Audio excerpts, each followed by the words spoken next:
Kubor nakaslem jong unongsan Hima.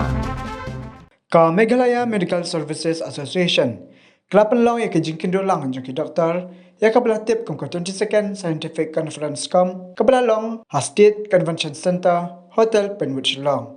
Ka belas sedang nado ka arpenyo trik benai jemang arjar arpuar, bat ka bankut aka arpupra trik benai jemang arjar arpuar. Ha ketika sengi ba met ba lingdo, ubri lampang yindor bar thau ai ke jela, lalong kemukang san, balu James speaker sangma, ubri menteri badi pe katanat kakot kakia, lalong kemusembut kongsan.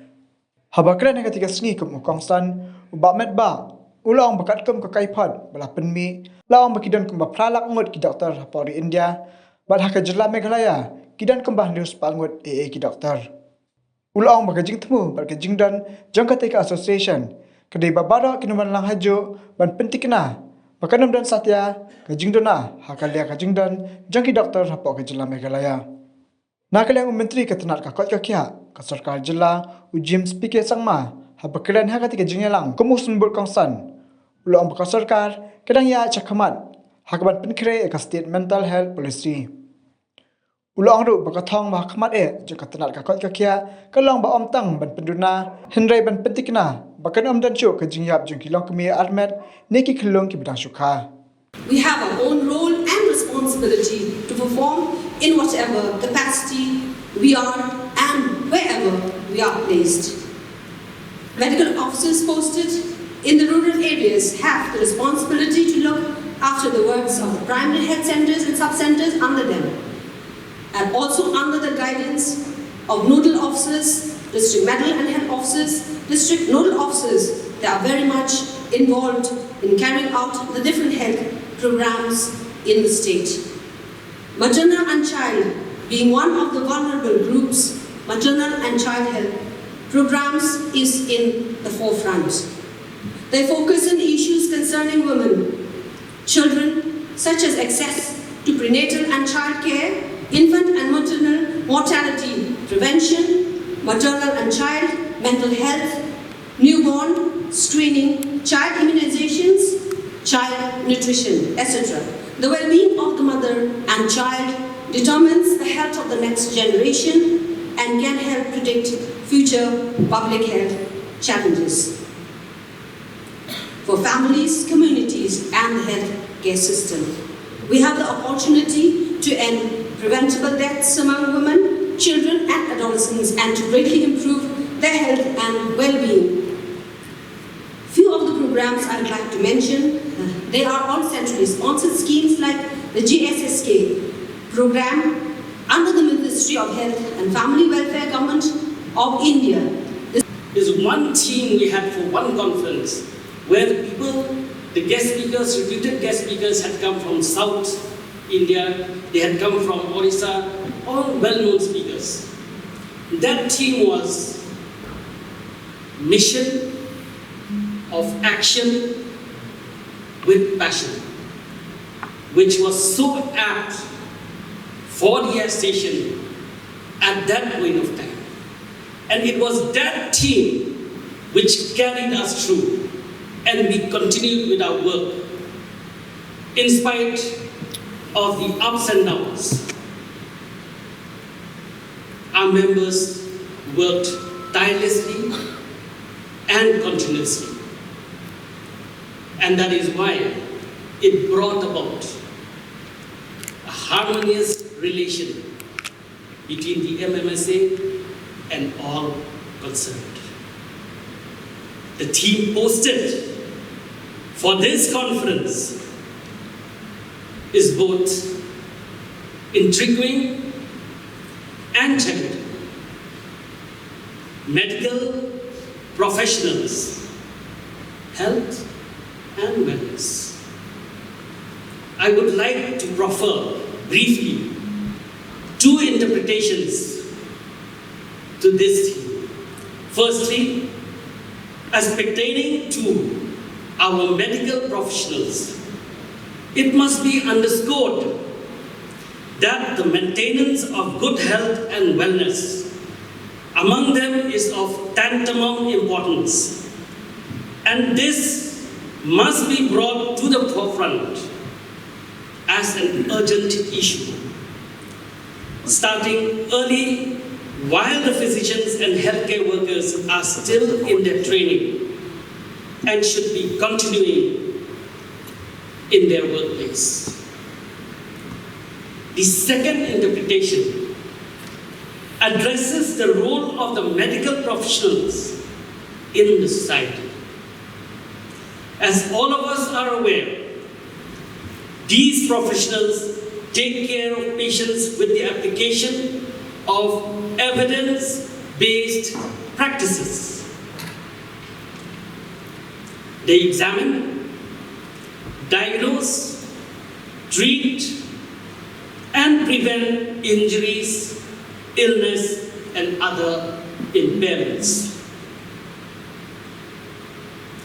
In addition, as observed in the COVID-19 scenario, our heroes without capes stepped forward to the front line at the risk of their own lives to play an extremely critical role in combating the spread of the deadly virus through medical care, educating the masses about the prevention and cure, and in disseminating crucial information to protect all humans with an empathetic drive to help them and to allay their fears.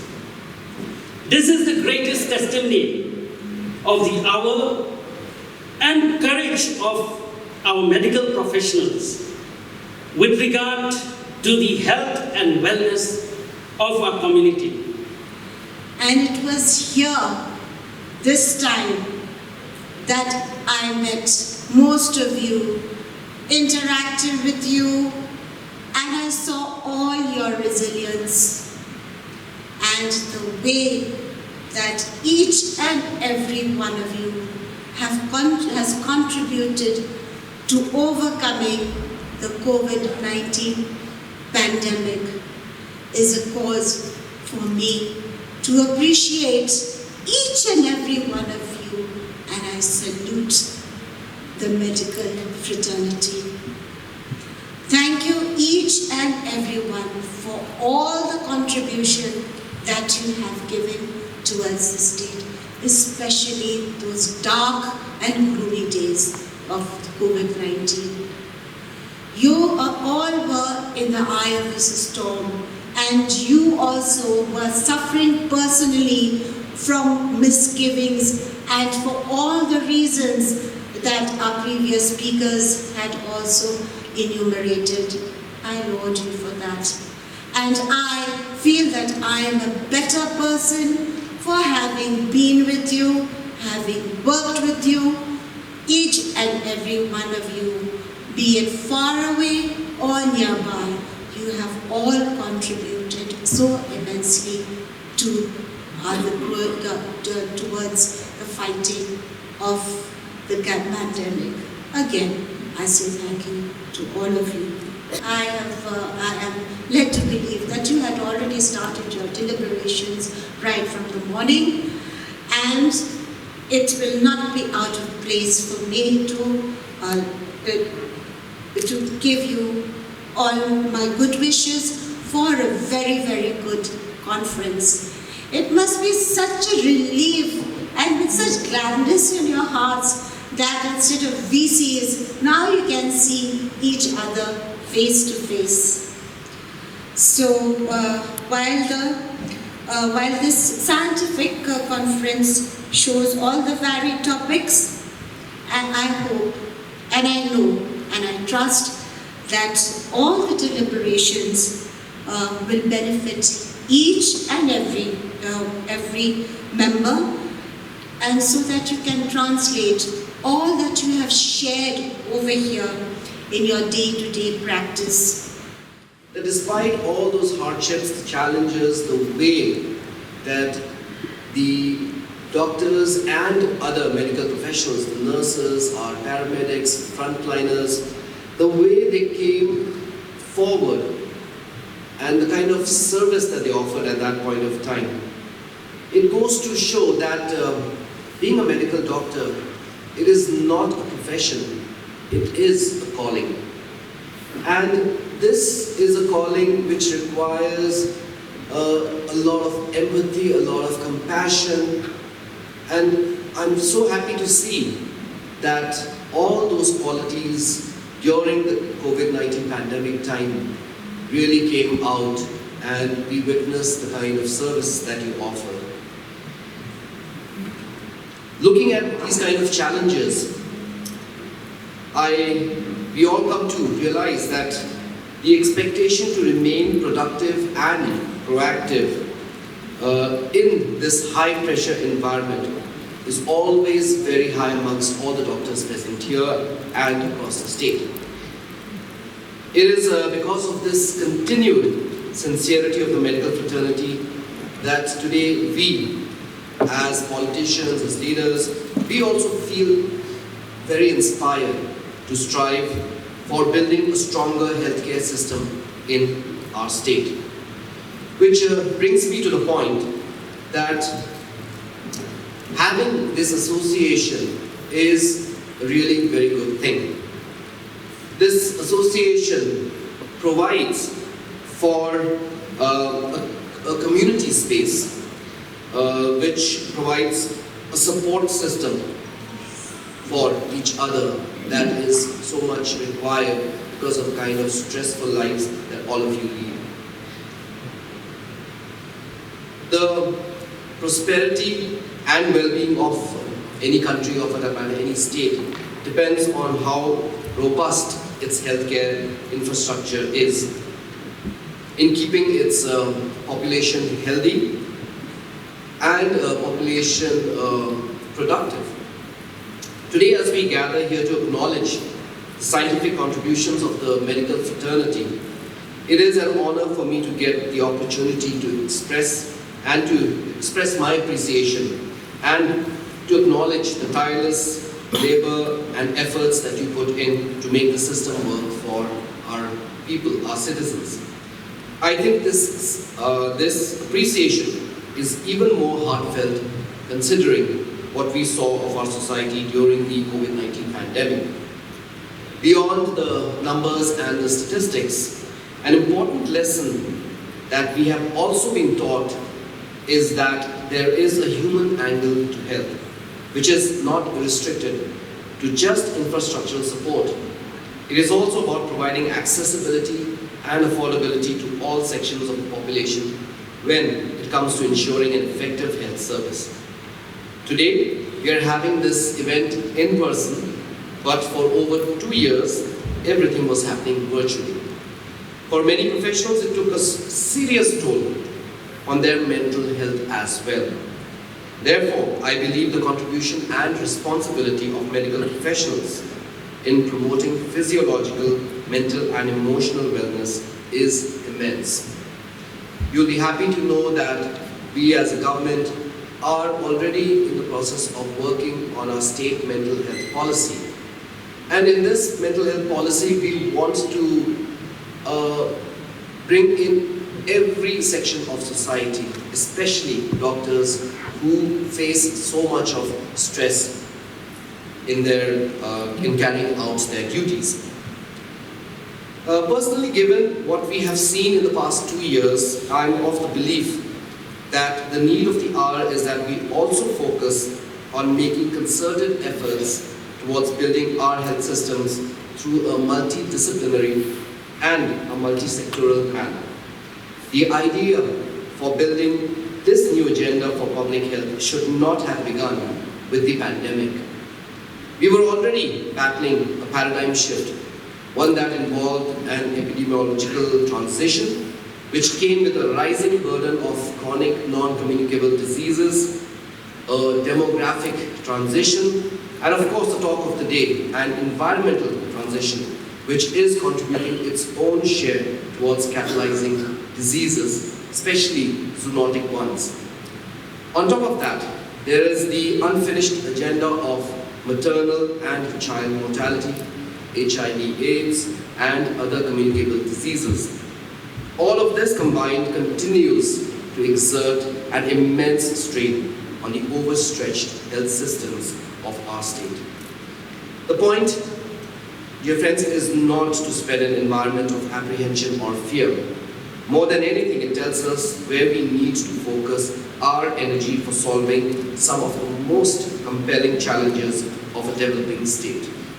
The resilience of our health systems can only be enriched when we are collectively able to formulate strategies keeping the good health of all citizens as a subject of welfare in accordance with our constitutional mandate. We must engage all possible stakeholders for achieving desired and shared outcomes. Public programs in rural and poor urban areas, engaging indigenous practitioners and community volunteers, spreading knowledge on the balance between food, exercise, and moderate lifestyles. All of it becomes important when we are looking to work towards building a robust infrastructure. I'm very happy also to state that the state health policy, which is described in an acronym MOTHER, is something that looks at many goals that we have set for ourselves as a state. And these goals are very challenging. We are looking at bringing down our MMR and our IMR. I have stated this in the last conference which I attended in Gujarat of all the health ministers of the country, that we want to not just bring down the number, but we want to practically make it zero. Because for us, I think as medical professionals, as a government, even losing one life of a mother or a child, that is unacceptable. So, this is the kind of target that we are setting for ourselves as a state. And this is something which will be a challenge for the medical fraternity and for us as a government.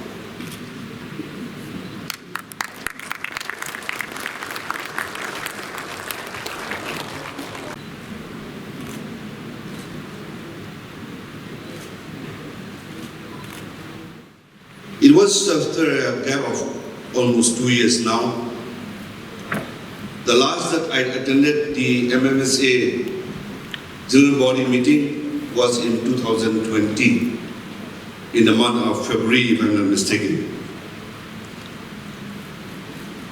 But because of the pandemic, and I understand that you always have this General Body meeting once in every 2 years. First of all, let me congratulate all my dear doctors who have played a very important and vital role during the pandemic period from 2020 till today, with an aim to save the precious life of the people of the state.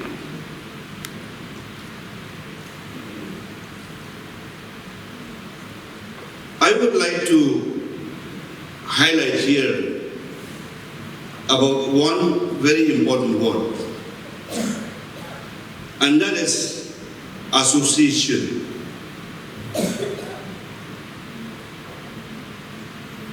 I was told that the Mmsa was formed way back in the year 1976. What is the purpose of considering this association?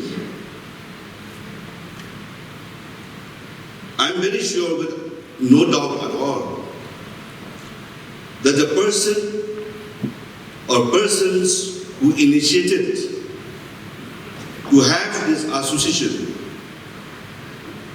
is to have a better team altogether.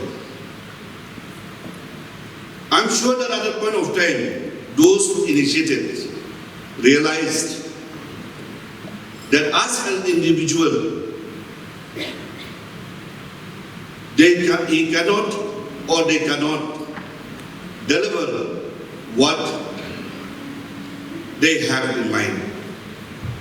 Therefore, the association at that point of time has been constituted with the objective to deliver that together as one. I personally strongly believe in my career that when we have a team, we can fulfill, we can reach to any heights. Together, always, we can. As per the prescribed WHO ratio of doctors to population, it says that, if I'm not wrong, 1 is to 1,000. In India, as per the data is available, I may be wrong, again, but whatever data that I have says that we have almost 8 lakhs doctors, which means 0.62 is to 1,000 population. In Meghalaya, as I've said, we have 600 doctors. And if you go by the population, one doctor has to take care about 5,500 approximately population. Therefore, as I've said, the objective, the aim, the purpose of having associations is that we have to come together and ensure that we handle this shortage of doctors in our state. This program also taught me about the difference of health and wellness, as the primary difference is that health is the goal and wellness is the active process of achieving it. Achieve the goals which you really want in your life. Wellness is a great thing. If you have done the right things for other people, I'm sure that the self-satisfaction level that you have really done a good job in your life. But these days, health and wellness are now a big industry. You know very well, we have only one life. If you are not healthy, you can't live your life with happiness. For every one of us, medical and healthcare professionals make a difference every day. According to Dr. Tedros, the World Health Organization Director General, he says that no country, no hospital or clinic can keep its patients safe unless it keeps its medical and health workers safe first. Having a minister in charge here by James in our midst, may I also share about the importance of well-being in the healthcare workforce. Recently,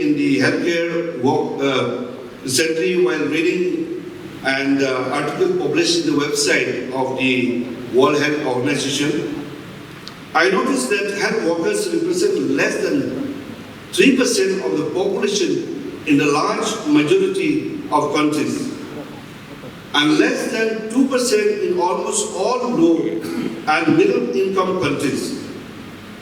And around 14% of COVID-19 cases reported to WHO are among health workers. And through the pandemic, It has also highlighted that protecting health workers is key to ensuring a functioning health system and a functioning society. And I also urge upon the health workers to continue to balance themselves with the existing obstacles to wellness, because during the pandemic, the majority of health workers are reported with distress cases. Before I conclude, let me remind each and every one of us who are here what a famous American television producer and an actor, Robert Urich, said, "A healthy outside starts from the inside."